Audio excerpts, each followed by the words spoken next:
Durante todas as nossas temporadas do especial Halloween, nós tratamos de vários tipos de monstros. Mas e os monstros da vida real?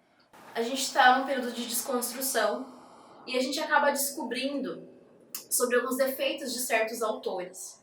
Hoje a gente vai falar de um autor que deixa o Monteiro Lobato no chinelo quando a discussão é racismo. E, para me ajudar nessa discussão, porque, precisa ter um vai e um volta, eu convido vocês a assistir o vídeo com a participação especial do Ramiro Giroto, professor. Pode soltar a vinheta de especial Halloween.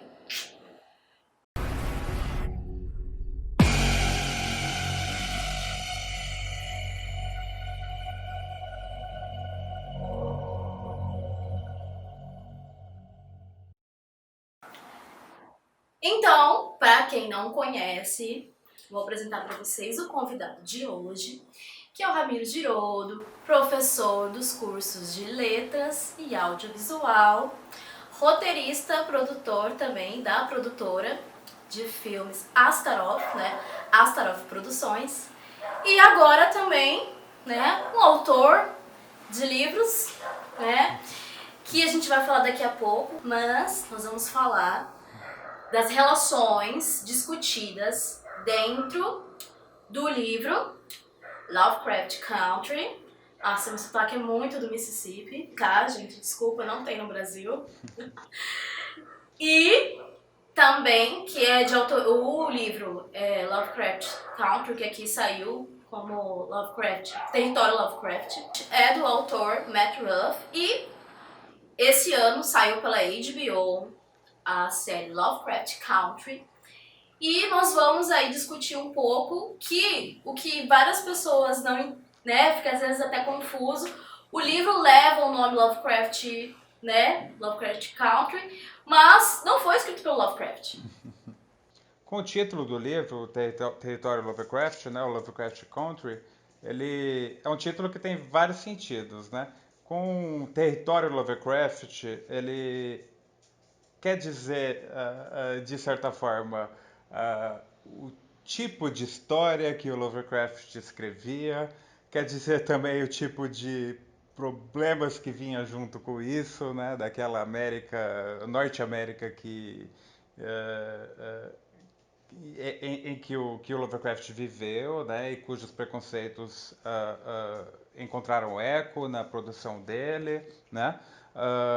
O Atticus, a primeira vez que ele se depara com o nome da cidade que ele vai ter que visitar, né? Logo ali no primeiro capítulo da história, que equivale ao primeiro episódio da série também, né? É bem próximo ali, o começo é bastante parecido. Ele vê e ele lê Arkham, né?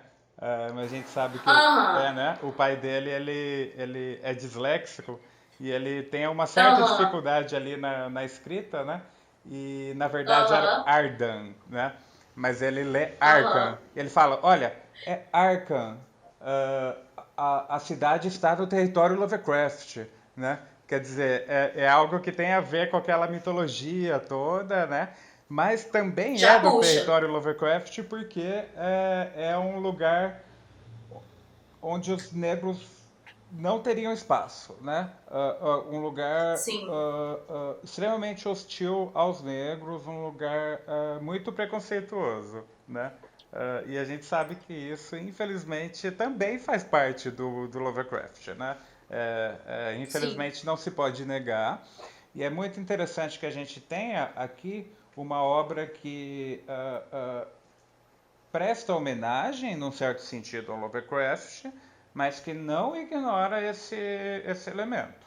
Não ignora que o racismo faz parte da obra do Lovecraft, assim como fez parte dele como indivíduo, né? E é um racismo que faz parte da América do Norte, né? E faz parte do nosso mundo, né? Não só da América da do América Norte. como continente inteiro, né? Eles tiveram a questão da segregação, mas tem vários pontos ali que quem é negro aqui no Brasil provavelmente vai se identificar também. Eu queria que você fizesse só um pequeno resumo para quem não está familiarizado com o autor. Então, assim, quem é Lovecraft?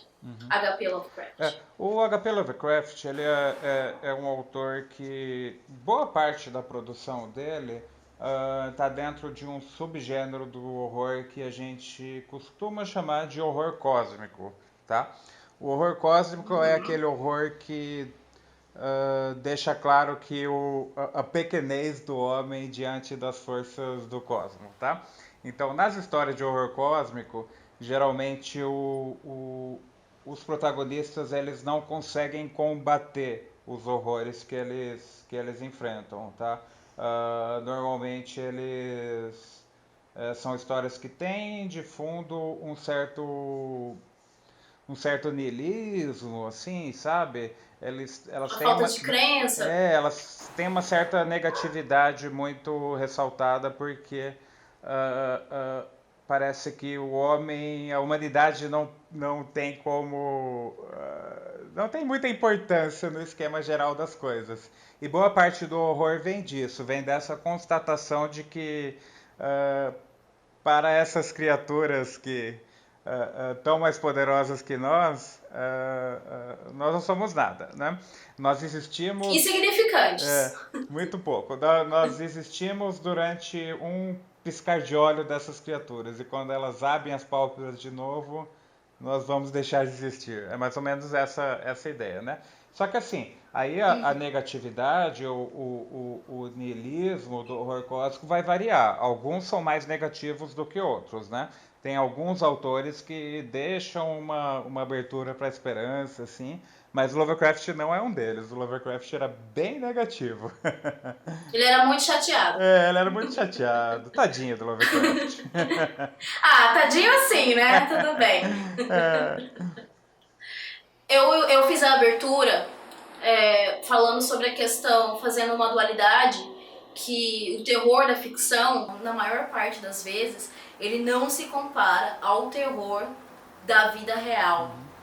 Então, uma impressão que eu tive vendo a série, eu não li o livro, Certo. mas vendo a série, é que os momentos em que os personagens passam por situações de racismo, de terror ligado a isso, é tão assim claustrofóbico, é tão agoniante.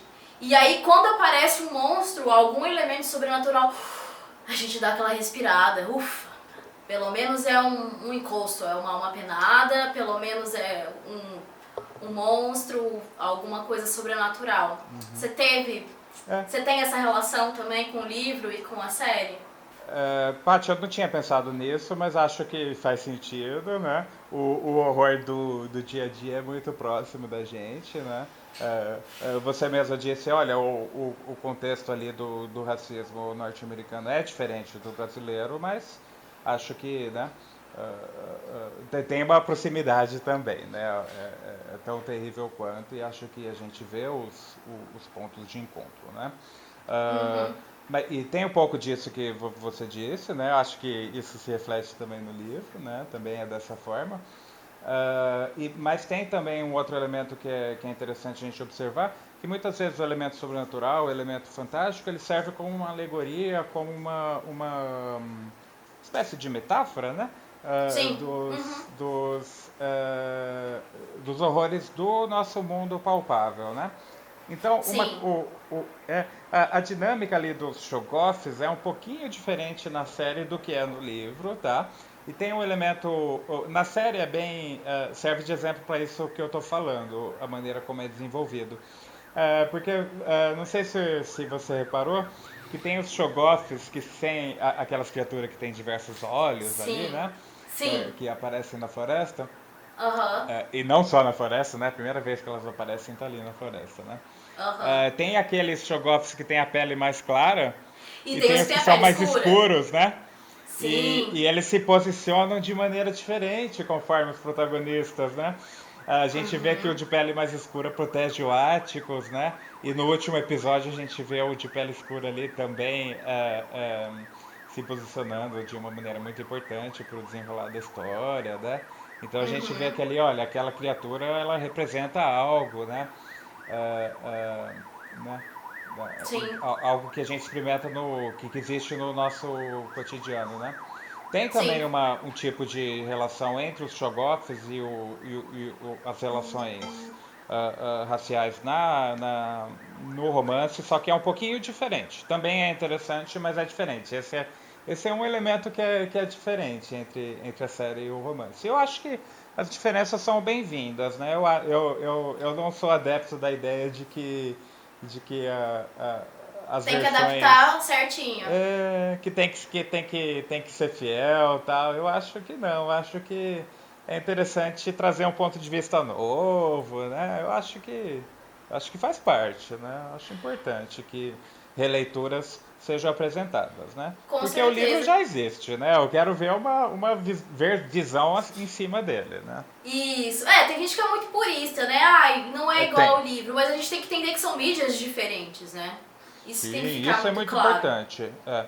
A gente tem uma ideia que tem poeta intelectual brasileiro Haroldo de Campos, ele trouxe a ideia da transcriação, né?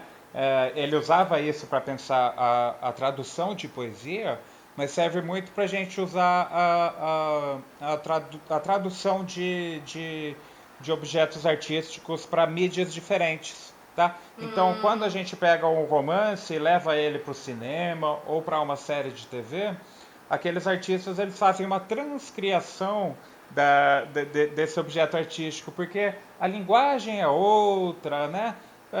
Todo o fazer artístico é outro, né? Então tem que ser diferente mesmo, né? Não tem como ser igual. Processos totalmente diferentes, né? É, Que nos dão produtos diferentes.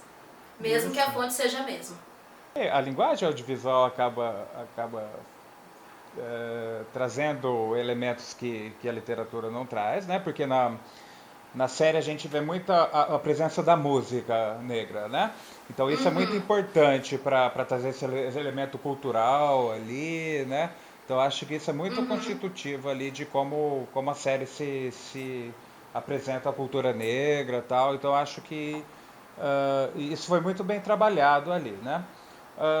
Tem outras coisas que chamaram bastante a atenção da gente. É que, por exemplo, o tio do Atticus, ele não morre, né? Ele fica... No começo da série, ele... Não é spoiler, né? Que no segundo episódio ele já morre. E na série ele... No livro ele continua, né? Aham.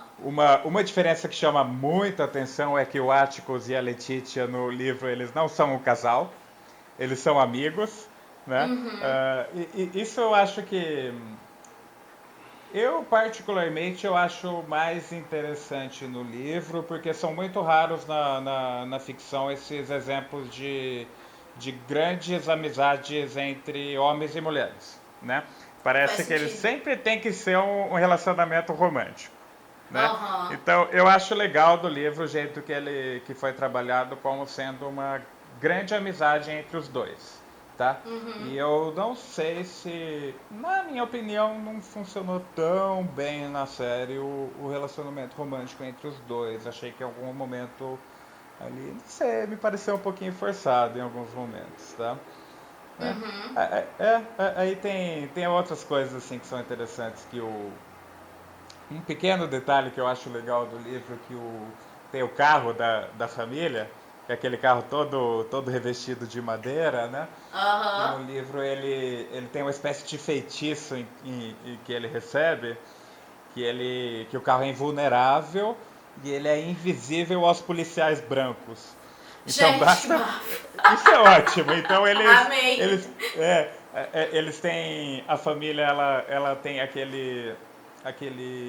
empresa de viagem para os É, negros, eles né? Para os escrevem o Green negros. Book, né? Isso que é um guia para os negros saberem quais são os lugares seguros, né? Onde eles podem almoçar, onde eles podem se hospedar. Então eles podem viajar tranquilamente naquele carro que nenhum policial vai parar eles, né? Então eu acho Putz, isso isso faz uma ótimo. diferença e tanto, né? É. No É, desenrolar da o- é, história, é, é- da série. isso. Faz uma grande diferença. Né? Aí Caramba. tem várias outras pequenas diferenças que eu acho que é, acabaram me mantendo engajado na série, porque eu fiquei curioso em saber o que mais eles iam trazer ali de novo e tal, né? Acho que se fosse muito igual ao livro, talvez não tivesse tanta graça para mim, né? Porque a história do Aham. livro, afinal, eu já conheço. Né? O que você É. achou daquele episódio que sai das cidades ali dos Estados Unidos e vai pra Coreia?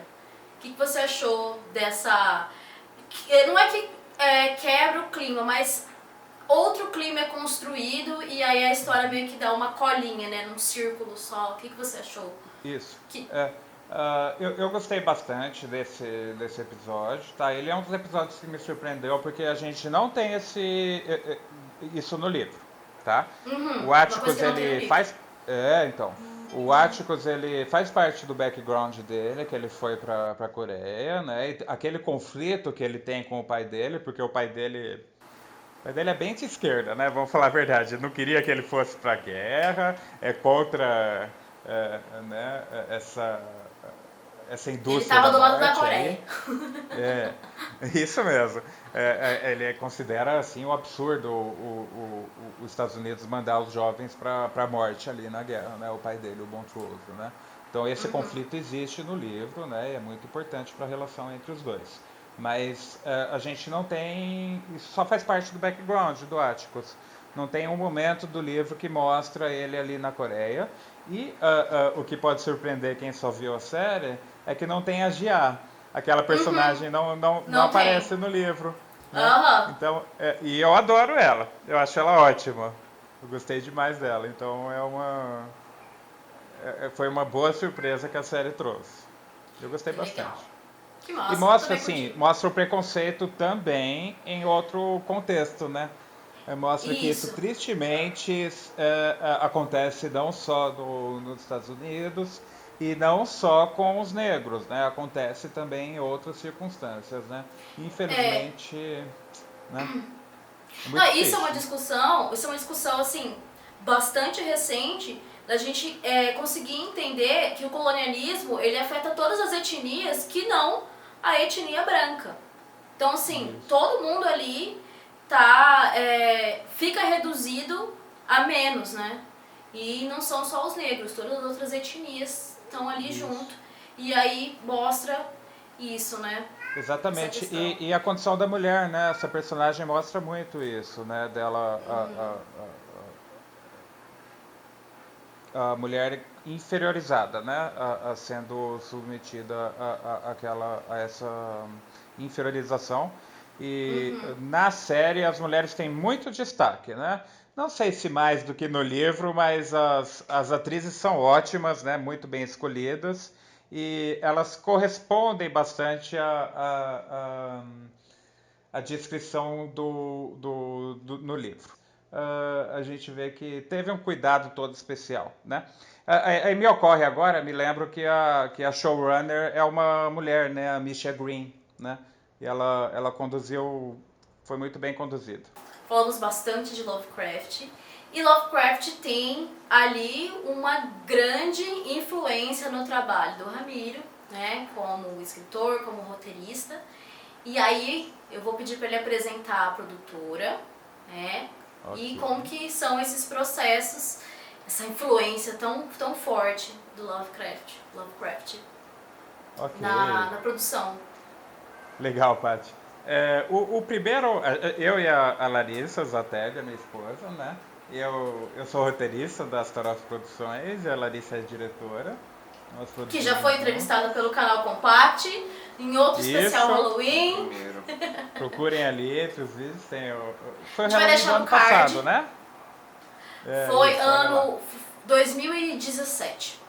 Ah, Foi o 2017, olha primeiro. como passa Muito rápido o especial, tempo. Halloween. Passa. Foi pro nosso primeiro especial Halloween. Ah, sim. Nossa, foi muito legal. Foi. Então, aí o primeiro curta que a gente lançou, o Red Hookers, ele tem uma inspiração do Lovecraft, né? Ah, e é o curta que meio que começou tudo, assim, que apresentou a produtora e tal, né? O curta rodou aí pelos festivais do Cinema Fantástico do Brasil, do Undo, chegou a figurar no HP Lovecraft Film Festival, né? Olha que legal. Nos Estados Unidos, tal. Então ele teve uma projeção, uma recepção muito legal, né? Ele, inclusive, foi um curta que ajudou a financiar o nosso primeiro longa, que é o longa que deu nome para a produtora, né? O Astaroth, Aham. que está no Prime Video da Amazon, assistam aí. Exatamente, tá passeio de Fazer a ver, hein? propaganda completa. Claro, tem que fazer mesmo. Isso. Então, o, o Lovecraft é bastante importante, assim, né? Pra gente. E, assim, é claro que eu e a Larissa também nos apropriamos da mitologia do Lovecraft, tendo também uma visão de mundo muito diferente da dele, né? Então nós Sim. também temos essa relação bem ambígua com ele, né? De admirar ele como criador e a grande imaginação que ele tinha, mas também nutrindo uma distância bastante saudável da visão de mundo que ele tinha, né? Que é uma visão de mundo tão problemática, né? É muito Então acho difícil que e problemático você conhecer a vida do autor, você gostar da obra dele. Isso tá rolando muito com a J.K. Rowling hoje em dia. E saber que o Aham. autor tem um posicionamento escroto, mas É. gostar da obra dele, né? Você fica ali com o coração realmente partido, porque um lado do coração você quer continuar gostando da obra, mas aí você tem tipo, a pessoa não era tão legal, ou não é tão legal, né? É. Isso é muito curioso, mais do que no caso meu e da Larissa, e até mais do que no caso do Matt Ruff, quando a gente vê autores negros se apropriando da obra do Lovecraft, né? Então tem um Uhum. autor o Lavalle, que escreveu um livro que inclusive tem tradução no Brasil, que é o A Balada do Black Tom, e que ele dedica para o Lovecraft e ele adora o Lovecraft, mas eles têm uma relação muito ambígua com ele, né? Porque, né? Lovecraft como que Lovecraft ia olhar para ele, né? Como negro, né? Sim. Ele revisita a mitologia do Lovecraft nos livros dele, nesse livro dele, a partir do ponto de vista negro, a partir dando protagonismo para os negros, né? Então Não, essa é muito curioso. ressignificação é maravilhosa, né? Sim, sim, Faz das acho tripas muito legal. coração. É. O Richard Stanley, o diretor Richard Stanley, recentemente ele adaptou para o cinema o conto A Cor que Caiu do Espaço, do H.P. Lovecraft. E o narrador do filme, né, o personagem que conta a história, ele se chama Ward Phillips, né, que é quase o nome do Lovecraft, que era Howard Phillips Lovecraft. Tem o Aham. nome do Lovecraft e é negro. Então ele dá ali uma cutucada bem legal ali no Toma! Lovecraft. Maravilhoso. Eu achei ótimo o que ele fez, né? Enfim, aí Aham. voltando para Astaroth, né, que eu não acabei de fazer a propaganda ainda. Por favor. É, eu recentemente, agora este mês, não à toa no mês de Halloween, eu lancei o Red Hookers, que é o meu primeiro romance, tá? Que é baseado nesse curta que eu tava falando agora, tá? O romance é inspirado no roteiro o primeiro curta da Staroff Produções, tá? Eu ampliei aquela história, revisitei ela, modifiquei algumas coisas, tá? Para quem mora em Campo Grande, ele pode ser encontrado ali na Banca Modular, em frente ao Shopping Marrakech, tá? E ele pode ser Olha. encontrado também no site da editora Cabana Vermelha, que é quem bancou esse projeto, quem entrou nele comigo, tá? Então, gente, tá aí a oportunidade para vocês, né, consumirem literatura regional e não um regional com aquela carga regional, um regional com Não é um o regional gostinho de horror, estereotipado. né? Hã? Não é o regional estereotipado, Não é um né? regional estereotipado, né? Enfim, fica aí a dica pra vocês, né? Tem uns aniversários chegando aí, podem ir atrás do Red Hookers, que tá Isso aí. disponível pra vocês aí, né? Então, tá aí a oportunidade de vocês para apoiar um artista local, tá? Um produtor Isso mesmo. regional aqui pra você que é do estado de Mato Grosso do Sul. A gente tem essa proposta no canal, né? Sim. De elevar as pessoas aqui do nosso estado. Então, gostaria de deixar mais alguma algum pensamento? Nossa Eu acho entrevista que é está isso. chegando ao fim. Eu quero agradecer você, Paty, agradecer a Eu que Pamela que está agradeço. atrás das câmeras, tá? Agradeço também, dona Larissa. E a Larissa está recebendo aqui o agradecimento atrás das câmeras também, tá? É muito bom fazer a parceria com você sempre, tá? Já não é de hoje, que volta e meia a gente faz as coisas juntos, né? A Com Larissa, eu vi certeza. a Larissa agora e me lembrei de dar um último recado, que a gente acabou de finalizar agora o nosso novo longa, que é o Domina Noturna, que inclusive tem uma participação muito especial da Paty, né? É verdade. Isso. Só para reforçar que a gente sempre trabalha junto, né? Sempre que possível, né? Altas E parcerias. isso. E aí é o nosso próximo longa aí que vai a partir de agora começar a passear aí pelos festivais e vai ganhar o mundo. Com certeza. Eu participei do Red Hookers também. Tem uma Isso, pontinha é ali. verdade. Tem uma pontinha da Paty e do Johnny no É Red Hookers verdade. também, né? Tem que... É Sim. daquelas piscou, perdeu, né, Paty? Mas tá lá. Piscou, perdeu. Era pra aparecer mais, mas eu tive que pegar a minha abóbora e ir pra casa. Porque, né? Pegar minha condução, que já Exatamente. ia virar abóbora. No Porque momento. foi gravado lá em São Paulo, né? Olha só, a Paty tá Isso. desde o primeiro filme que a Astaroth lançou, tá vendo? Quando eu era de retro ainda. Quando ainda se chamava Vá de Retro. Isso mesmo. Então, recados dados. Espero que vocês tenham gostado desse nosso vídeo. Mais uma parceria aí com a Astaroth Produções. E até o ótimo vídeo. Até. Tchau, Ramiro. Até a próxima Tchau, Paty. Tchau, parceria. Pamela. Valeu, gente. Até a próxima. Corta. Até o ótimo vídeo, Patrícia. Ai, desculpa. Eu vi que você falou.